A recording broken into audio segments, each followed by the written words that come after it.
بانی دارالعلوم نے دیوبند کے ایک مدرس کا وظیفہ 1 تولہ سونے سے بھی زائد مقرر کیا۔ نہیں جی، 1 تولہ نہیں، 1.5 تولہ کہیں۔ جی ہاں، وہ سونا کہ جس کی مارکیٹ ویلیو اس وقت 4.5 لاکھ روپیہ فی تولہ ہے۔ اتنی بڑی رقم یہ وظیفہ تھا دارالعلوم دیوبند کے ایک مدرس کا۔ کیا یہ بات حقیقت ہے یا کسی دیوانے کی بڑھ ہے؟ ان ساری تفصیلات سے آپ کو آگاہ کریں گے اس ویڈیو میں۔ پلیز ہمارے ساتھ جڑے رہیے گا۔ اگر آپ ہمارے چینل پر نئے ہیں تو برائے مہربانی ہمارے چینل کو سبسکرائب کر دیں، بیل آئیکن کو پریس کر دیں تاکہ ہماری آنے والی ہر ویڈیو کا نوٹیفیکیشن آپ تک پہنچ سکے۔ محترم ناظرین، اس بات میں کوئی شک نہیں کہ علماء کرام امت مسلمہ کا سرمایہ ہیں۔ امت مسلمہ تک دین کی صحیح تعبیر پہنچانا علماء کرام کی ذمہ داری ہے، اور علماء کرام کو فکر معاش سے بے نیاز رکھنا یہ عوام الناس کی ذمہ داری ہے۔ سوشل میڈیا پر آج کل ایک پوسٹ گردش میں ہے جس میں یہ باور کروایا جا رہا ہے کہ دارالعلوم دیوبند کے پہلے مدرس ملا محمود رحمہ اللہ کا ماہانہ وظیفہ 16 روپے تھا۔ جی ہاں، 16 روپے۔ اس زمانے میں سونا 9 روپے تولہ تھا، اور ایک متوسط درجے کا خوشحال آدمی 3 روپے میں اپنے گھر کا ماہانہ بجٹ بڑی آسانی کے ساتھ اپنا نظام 3 روپے میں چلا لیتا تھا۔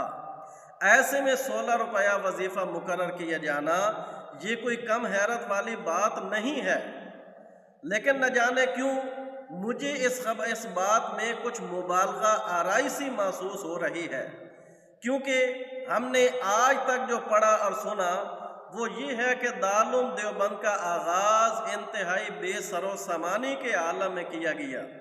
ایک انار کے درخت کے نیچے نہ کوئی عمارت ہے، نہ کوئی قیام و طعام کا نظم ہے، نہ کوئی سہولیات ہیں، اور طلباء کے کھانے پینے کا جو انتظام تھا وہ بھی اہل محلہ ایک ایک طالب علم کی ذمہ داری اٹھا کر اپنے گھر سے اس کا کھانا مہیا کیا کرتے تھے۔ ایسے میں 16 روپے وظیفہ مقرر کیا جانا یہ کوئی کم حیرت والی بات تو نہیں ہے۔ ہاں، ممکن ہے آگے چل کے جب دارالعلوم کا نظم مستحکم ہو چکا تھا اس وقت یہ وظیفہ مقرر کیا گیا ہو تو کوئی بعید از قیاس نہیں ہے، لیکن اس بات کو نشر کرنے کے لیے کوئی تحقیقی بات کی ضرورت ہے، کوئی کتابی ریفرنس چاہیے، کوئی مضبوط دلیل اور ٹھوس بنیاد چاہیے اس بارے میں۔